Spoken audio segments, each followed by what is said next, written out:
జై శ్రీమన్నారాయణ. అందరికీ నమస్కారం అండి. మనం స్నానం చేసేటప్పుడు నియమాలు కొన్ని ఉన్నాయి, నియమ నిబంధనలు ఉన్నాయి. ఆ పద్ధతులు వేదశాస్త్రాల్లో చెప్పబడ్డాయి, మన సనాతన సాంప్రదాయాల్లో తెలియచేయబడ్డాయి, మన హిందూ శాస్త్రాలలో కూడా తెలియచేయబడినటువంటిది. అయితే ఏ విధంగా స్నానం చేయాలి, ఎన్నిసార్లు చేయాలి, ఎలా చేయాలి, ఎవరెవరు ఎలా చేయాలి, మగవారు ఎలా చేయాలి, స్త్రీలు ఎలా చేయాలి అన్నటువంటి విషయాల్లోకి వెళ్తే మనం ఇప్పుడు ముఖ్యంగా మగవారు ఏ విధంగా స్నానం చేయాలి, వేరంగా లేవడం, రోజుకి 2 సార్లు స్నానం చేసుకుంటే చాలా మంచిది. ఇప్పుడు చాలామంది ఏం చేస్తున్నారు, లేస్తారు, లేచిన తర్వాత ఎక్కడో ఒక చోట వెళ్ళి టిఫిన్ చేసేయడం, లేకపోతే ఇంట్లోనే స్నానం చేయకుండా టిఫిన్ చేసేయడం, స్నానం చేయకుండా పనిలోనికి వెళ్ళిపోవడం, స్నానం చేయకుండా డ్యూటీల్లోనికి వెళ్ళిపోవడం, ఇట్లాగా జరుగుతున్నటువంటిది. ఇట్లాంటి వాళ్ళకి, ఇట్లాగా చేసేటటువంటి వాళ్ళకి ఆరోగ్య బాధలు వచ్చేస్తాయి, అనారోగ్యం ఏర్పడుతుంది, ఆర్థికంగా ఇబ్బందులు కలుగుతాయి, దైవ అనుగ్రహం వాళ్ళకు ఉండదు, సైంటిఫిక్గా కూడా అనారోగ్యం కూడా వచ్చి చేరిపోతున్నటువంటి పరిస్థితి ఏర్పడుతుంది. ఇది సహజంగా మ్యాక్సిమం అందరికీ తెలిసినటువంటి విషయం. అయితే మగవారు ఏం చేయాలి, ఎలా చేయాలి అనుకుంటే మనము ఉదయం రాత్రి వేళ వేరంగా పడుకొని పెందలాడే 5 గంటల నుంచి 6 గంటల సమయంలో, అంటే సూర్యుడు ఉదయించక పూర్వము, అంటే సూర్యుడు రాకపూర్వము స్నానం చేయాలి. స్నానం చేసి కాలకృత్యాలు తీర్చుకొని స్నానం ఆచరించుకోవాలి. ఇప్పుడు ఒక అతిథి వస్తాడు మన ఇంటికి. అతిథి వచ్చే టైంకి మనం స్నానం చేసి ప్రశాంతంగా హాయిగా ఉంటాం. అప్పుడు టిఫినో ఏదో ఒకటి చేసేసేస్తాం, శుభ్రంగా ఆరోగ్యంగా సుఖంగా ఉంటాం. అప్పుడు మనం స్నానం వేరంగా చేసేటప్పుడు మన శరీరం ఉత్తేజంగా ఉంటుంది, ఆరోగ్యంగా ఉంటుంది, ప్రశాంతంగా ఉంటుంది మన మనస్సు. మనం ఏ పనైనా దాని మీద ఏకాగ్రతతో దృష్టి పెట్టుకుంటాము. ఇట్లాగ అన్నీ కూడా చాలా ఉపయోగాలు ఉన్నటువంటి విధంగా ఉదయం పూట సూర్యుడు ఉదయించకముందు స్నానం చేసేటటువంటి వారికి 6 గంటల లోపు ఆ విధమైనటువంటి సైంటిఫిక్గా చూసుకున్న ఆరోగ్యం వచ్చేస్తుంది, ఆరోగ్యం బాగా ఉంటుంది. ఆధ్యాత్మికంగా చూసుకుంటే ఆ సమయంలో భగవంతుడు తిరిగాడేటటువంటిది, మన పితృదేవతలు తిరుగాడేటటువంటిది, వాళ్ళ ఆశీర్వాదం శుభ్రంగా పుష్కలంగా మనకి కలుగుతుంది, సిరి సంపదలు కలుగుతాయి, ఆరోగ్యం కలుగుతుంది, సంతాన ప్రాప్తి కలుగుతుంది. ఇట్లాగా సనాతన ధర్మంలో చెప్పినటువంటి, శాస్త్రాలు చెప్పినటువంటి విధంగా గరుడ పురాణంలో కూడా ఈ విషయం చెప్పబడింది. అన్ని ప్రయోజనాలు కలుగుతాయి. అలాగే మగవారు స్నానం చేసేటప్పుడు నేను 4 గోడల మధ్యనే బాత్రూంలోనే స్నానం చేస్తున్నాను కదా అని చెప్పేసి బట్టలు విప్పేసి స్నానం చేయకూడదు. అది చాలా దోషము. పితృదేవతలు ఆగ్రహిస్తారు. గరుడ పురాణంలో కూడా ఇది చెప్పబడింది. దానివలన కొన్ని రకాలైనటువంటి కష్టాలు కలుగుతాయి, ఆర్థిక ఇబ్బందులు కలుగుతాయి, దుఃఖ బాధలు కలుగుతాయి, అనారోగ్య బాధలు కలుగుతాయి ఈ విధంగా చేసినట్టు. అయితే ఎవరు ఎలా చేయాలి అనుకుంటే 12 సంవత్సరముల లోపు వరకు స్త్రీలు కానీ పురుషులు కానీ వాళ్ళు బట్టలు లేకుండా స్నానం చేయొచ్చు. ఇది శాస్త్రాలలో తెలియజేయబడింది. అయితే 12 సంవత్సరాలు పైబడినటువంటి మగవారు కానీ స్త్రీలు కానీ ఎలాగంటే 12 సంవత్సరాలు పైబడినటువంటి మగవారు మాత్రం బట్టలు లేకుండా స్నానం చేయకూడదు. మన మొలత్రాడు ఉంటుంది కదా, మొలత్రాడుకి ఒక వస్త్రాన్ని ధరించుకొని, నడుముకి ఒక వస్త్రాన్ని ధరించుకొని 4 గోడల మధ్య బాత్రూంలోనే చేస్తున్నాను కదా అని భావించకూడదు. ఎక్కడున్నా కానీ ఆ వస్త్రాన్ని ధరించి స్నానం చేయాలి. అప్పుడు జలదేవతకు, వరుణ దేవునికి మనం గౌరవం ఇచ్చినట్లు, ఆయన అనుగ్రహాన్ని మనం పుష్కలంగా పొందుతాం. అలా కాని పక్షంలో ఆయన ఆగ్రహాన్ని, పితృదేవతల ఆగ్రహాన్ని, దైవ ఆగ్రహాన్ని కూడా పొందుతాం. కాబట్టి మగవారు ఈ విధంగా ఆ నడుముకున్నటువంటి ఆ మొలత్రాడుకు ఒక వస్త్రాన్ని ధరించి స్నానం చేసుకోవాలి. 2 పూట్ల స్నానం చేస్తే చాలా మంచిది. కానీ 2 పూటలు చేయలేనటువంటి వాళ్ళు ఒక పూట స్నానం చేసుకుంటే గంగా గంగా గంగా అని 3 సార్లు గంగను మాతను స్మరించుకొని స్నానం చేస్తే ఆ గంగా మాతకు కూడా గౌరవం ఇచ్చినటువంటి వాళ్ళం అవుతాము.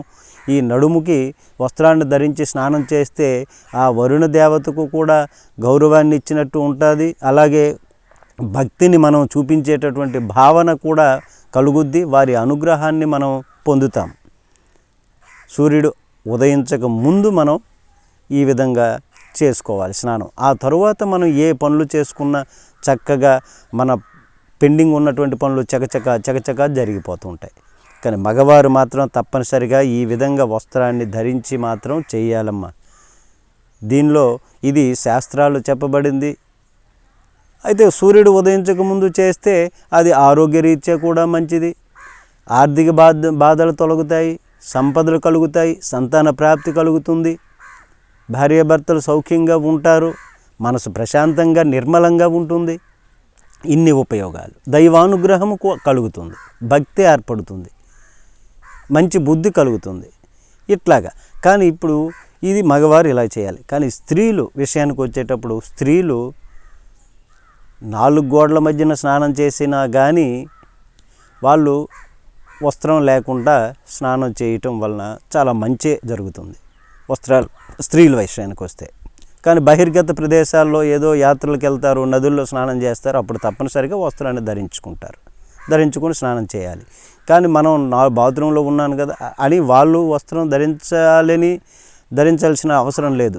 ధరించుకుంటా నగ్నంగా స్నానం చేయొచ్చు. చేస్తే వాళ్ళు మర్మాంగాలన్నీ కూడా పరిశుభ్రంగా అవుతాయి, సైంటిఫిక్గా బాగుంటుంది, అలాగే ఆధ్యాత్మికంగా కూడా వాళ్ళకి బాగుంటుంది, దైవానుగ్రహం పరిపూర్ణంగా కలుగుతుంది, ఆర్థిక బాధలు కలుగుతాయి, ఆర్థిక బాధలు తొలగుతాయి, దుఃఖ బాధలు తొలగుతాయి. ఇదంతా కూడా ప్రశాంతంగా ఇంటి ప్రశాంతం ఏర్పడుతుంది.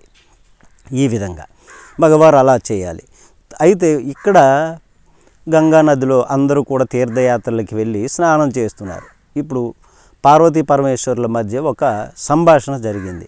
ఆ సంభాషణ పరమేశ్వరుడు పార్వతీదేవితో చెప్తాడు. దానికి ఆన్సర్ ముందు పార్వతీదేవి ఒక ప్రశ్న అడుగుతుంది. స్వామి, వీళ్ళంతమంది ఈ గంగా నదిలో స్నానం చేశారు కదా, గంగా అంటూ స్నానం చేశారే, మరి చేశారు, వాళ్ళ ముఖాల్లో ఆనందం కనిపించడం లేదేంటి అని అంటే, పార్వతి నీకు తెలియదు, వాళ్ళు ఎవరు స్నానం చేయలేదు అని అంటే, అదేంటి స్వామి, ఇప్పుడే కదా మన ముందే కదా స్నానం చేశారు, మనం ఇక్కడ చూస్తున్నాంగా వాళ్ళని అని అంటారు. అని అంటే, లేదు నీకు ఆ విషయం చెప్తాను, ఆ కథ చెప్తాను విను అంటారు. అప్పుడు వాళ్ళు అంతమంది స్నానం చేశారన్నావుగా అనేటప్పుడు నేను ఒక ముసలి వాళ్ళ రూపంలో ఉండి నది ఒడ్డున నీవు ఉంటావు, నదిలో నేను మునిగిపోయినట్లుగా ఉంటాను.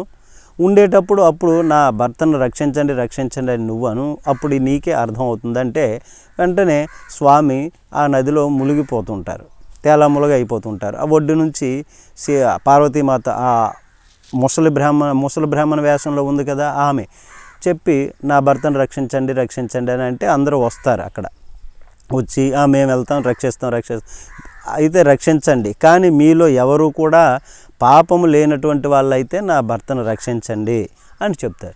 అప్పుడు చూసేసరికి అందరూ వెనక్కి వెళ్ళిపోతారు. పాపం లేనటువంటి వాళ్ళంటే అంటే వాళ్ళ పైన వాళ్ళకి విశ్వాసం లేకపోయింది. పాపం లేనటువంటి వాళ్ళు అనేటటువంటి భావన వాళ్ళకి కలగలే. అప్పుడు ఈ విధంగా ఉంటే ఇంకా స్వామి తేలములుగా అయిపోతున్నారు. ఆ పూటంతా అక్కడ నదిలోనే అలాగే గడిపారు. ఒక ఆయన వచ్చాడు. వచ్చి అమ్మ ఏంటి ఇలాగ తేలములుగా అవుతున్నారు, నా భర్తను రక్షించండి అంటే, నేను రక్షిస్తాను, నీవు ఎటువంటి పాపం చేయనటువంటి వాడు అయితే రక్షించిన ఆయన అంటారు. నాకే పాపాలు లేవు, ఇప్పుడే నేను గంగామాతలో ఆ నదిలో స్నానం చేశాను, గంగామాత నన్ను అనుగ్రహించింది, నా పాపాలన్నీ కూడా తొలగించేసింది, గంగా అని 3 సార్లు అంటూ స్నానం చేశానమ్మా, కాబట్టి నాకు ఇంకా పాపాలు లేవు, ఇంతవరలో చేసినటువంటి పాపాలన్నీ కూడా పోయాయి అని చెప్తారు. చెప్పి ఆయన దిగి ఆ స్వామిని ఏమొచ్చి తీసుకొస్తారు, భుజాల మీద ఎక్కించుకొని తీసుకొచ్చి ఒడ్డుకి తీసుకొచ్చి ఉంచుతారు. ఉంచేటప్పుడు ఆ మాత పార్వతీమాత అంటుంది, నాయన ఆ మారు వేషంలో ఉన్నటువంటి స్త్రీ రూపంలో ఆ ముసలి బ్రాహ్మణ వేషంలో ఉన్నటువంటి ఆమె, నాయన నీవు నా భర్తను రక్షించావు, నీకు కృతజ్ఞతలు అని చెప్పిన తర్వాత పరమశివుడు కూడా నీ భక్తి విశ్వాసాలు మంచివి, నీవు అంత విశ్వాసంతో దృఢ సంకల్పంతో ఉన్నావు, గంగామాతలో స్నానం చేసావు, గంగాలో స్నానం చేసి నా పాపాలన్నీ పోయాయి అని నీ ఒక్కడవే అన్నావు అని చెప్పేసి ఆయన్ని కరుణించి ఆయనకి సకల ఆ ఐశ్వర్యాలు ఇచ్చి అనుగ్రహించి ఆయన వెళ్ళిపోతాడు. అప్పుడు పరమశివుడు చెప్తాడు పార్వతీదేవికి, దేవి చూసావా వాళ్ళంతమంది స్నానం చేశారన్నావు, ఎవరైనా వాళ్ళ విశ్వాసం వాళ్ళలో ఉందా, భక్తి విశ్వాసం ఉందా? గంగా నదిలో స్నానం చేశాము, మనం పవిత్రమైపోయాము, ఇంతవరకు ఉన్నటువంటి పాపాలు తొలగిపోయాయి అన్నటువంటి విశ్వాసం ఒక్కరిలోనైనా ఉందా? లేదు కదా. కాబట్టి అదే ఇప్పుడు ఈయన ఒక్కడు వచ్చాడు, వచ్చి నా పాపాలన్నీ తీసుకుంది, ఇంకా నా పాపాలు లేవు, ఇదివరకు చేసినటువంటి పాపాలు ఉన్నాయి, ఉంటే అవి పోయాయి, ఇప్పుడు నేను నిర్మలుడిని అయ్యాను అని చెప్పాడే. చూసావా, ఈయన నిజమైనటువంటి భక్తి, నిజమైనటువంటి నదిలో, ఈ గంగా నదిలో నిజమైనటువంటి స్నానం చేసినటువంటి భక్తుడు ఈయన అని పరమశివుడు చెప్తాడు. చూసారా. కాబట్టి విశ్వాసం కావాలి, భక్తి విశ్వాసాలు కావాలి. ఆ విధంగా మనం చేసే ప్రతి పనిలో కూడా మనకి విజయమే కలుగుతుంది. ఆ భగవానుని అనుగ్రహం పరిపూర్ణంగా మనకి కలుగుతుంది. జై శ్రీమన్నారాయణ. ఎవరైనా సబ్స్క్రైబ్ చేయకపోతే సబ్స్క్రైబ్ చేయండి, కామెంట్ చేయండి. నమస్తే.